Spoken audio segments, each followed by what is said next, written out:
Hey everyone, welcome back to the channel. Thanks so much for watching, means a lot. So plan for today is have a look for some crayfish. I've just had a little bit of a swim around here and yeah, conditions look good. Viz is amazing, real nice. So yeah, plans just to have a look for some crays, maybe set a few burleys. I'm here for about a week, so there's no huge rush. Yeah, let's see what we can do. Alright, so diving in, the water's looking pretty good today. Clear, sparkling, shallow, just what we like to see. So just warming up with a quick dive, checking out these cracks, and who knows, you know, maybe a crayfish or two will be hanging out in there. I decided to set a little burley bait trap for the snapper, and I broke open this kinner and throw it into this gutter. I'll let it sit there and see if it draws anything while keep hunting for crays. Heading back down again, bashing my way through this kelp, and in this little hole, there it is, the first cray of the trip. It's just down the back here, at this little dark cave, but it's wedged pretty deep in there, so I just leave it. There's no way I could reach it anyway. So head back to the surface.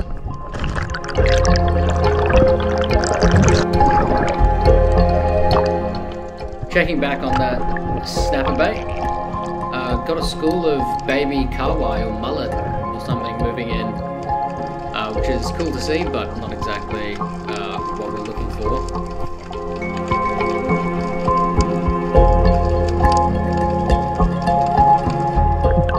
Also some baby trevally dancing around here. No sign of a snapper yet though, so I'll leave that spot for now. Seeing as nothing was happening on that burley really, it was time to get back down there looking for crays. Bashing my way through this kelp. Surely, I'm thinking there's something that's got to be hiding in all this, so I just kind of keep at it.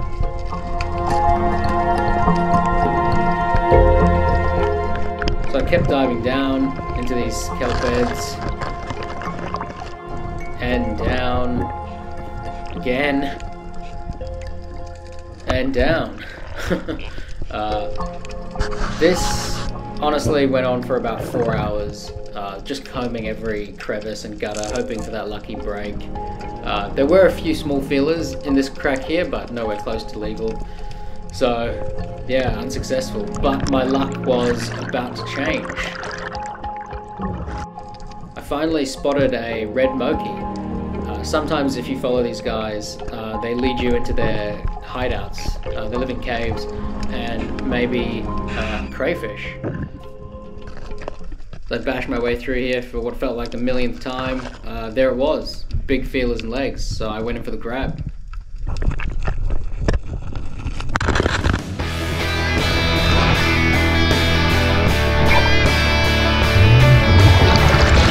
Nice crack! Got it. It's a good sized crayfish, and mission accomplished. Good to know that those 4 hours weren't for nothing. Just checking his shell here to make sure it's not soft shell, and we're sweet.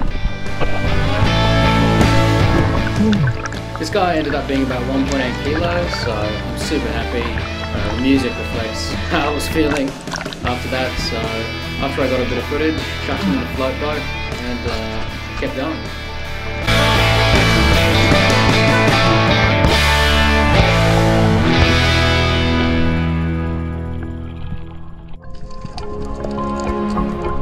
After landing that big crayfish, I decided to try my luck one more time with the snapper. I'd set up another kinner burley in this kind of kelpy gutter between these two large rocks. As I creep up to the spot, among all the smaller ones, I see a decent snapper just hanging out by the burley. I get him almost perfectly lined up, reach out, steady the shot, and then worst timing ever, safety jammed. I tried to unjam it, but it's just not budging. Super frustrating, but it does happen sometimes, so I called it for that day. After that close call with the snapper, we decided to switch things up a bit and spent the next few days driving around, exploring new spots and checking out some untouched areas.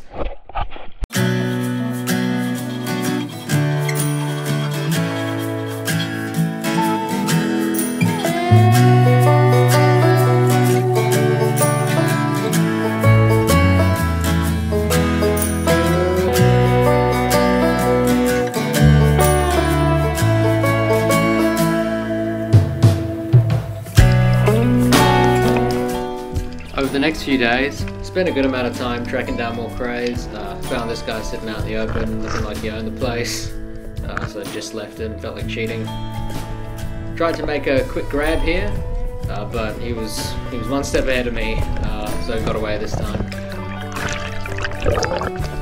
Then I managed to grab this one, but when I pulled him out, he seemed a little small.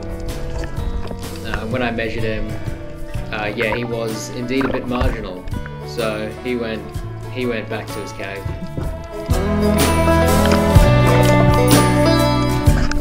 Then came across this little guy, just gave him a little bit of a nudge and carried on. Towards the end of the trip, decided to take the kayak out for a bit of exploring, so I loaded up the gear and went to nice paddles around some remote islands.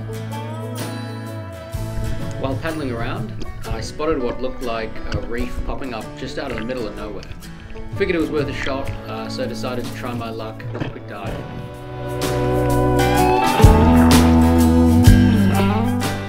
On the first dive down on it, spotted a good sized cray pretty much right away. He's just under this ledge here, and as I made my move for the grab, he shoots back, and after wrestling him for a bit, I felt that need to breathe kicking, so I had to head up fast. Then, out of nowhere, my mast snags in the kelp and rips right off my face. I'll admit, gave me a bit of a jolt. Not exactly the smooth exit I'd planned, but yeah, it was a bit frightening.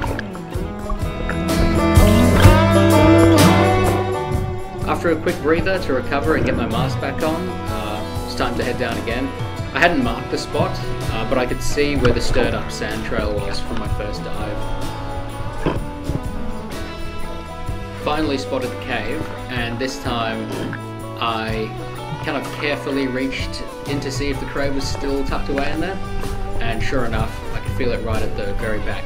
So grab hold of the horns, give it one big rip, and out it comes. And I head up to the surface, absolutely stoked with the second big cray of the trip.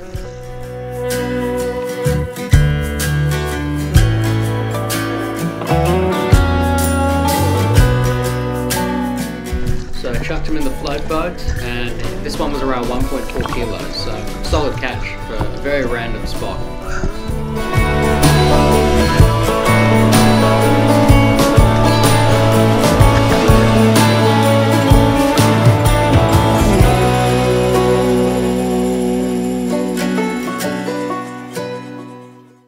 After a pretty epic trip and plenty of dives, it was time to enjoy the catch.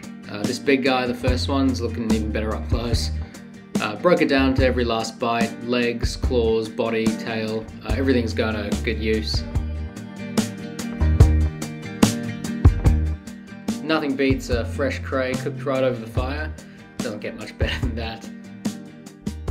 We kept that big cray to enjoy ourselves and gave the second to the neighbour. It's always good to share the rewards of such a great trip. Hope you enjoyed that, everyone. That was a real treat for me, finding so many crays. It's definitely not the easiest thing to do, but you know, it is fun, you know, just snorkeling around and having a look, because even if you don't get anything, you know, it's still a good day out. There were lots around, good to see, but you know, as usual, I'm not going to take too many. It's not really necessary, and it's better to let kind of remote areas like this recover a bit instead of just hammering it down. Yeah, hopefully it's not too long till I can post something again.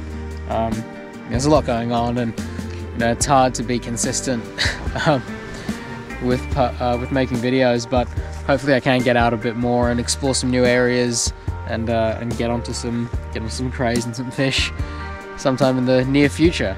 So yeah, thanks so much for watching, and we'll see you in the next one. Cheers.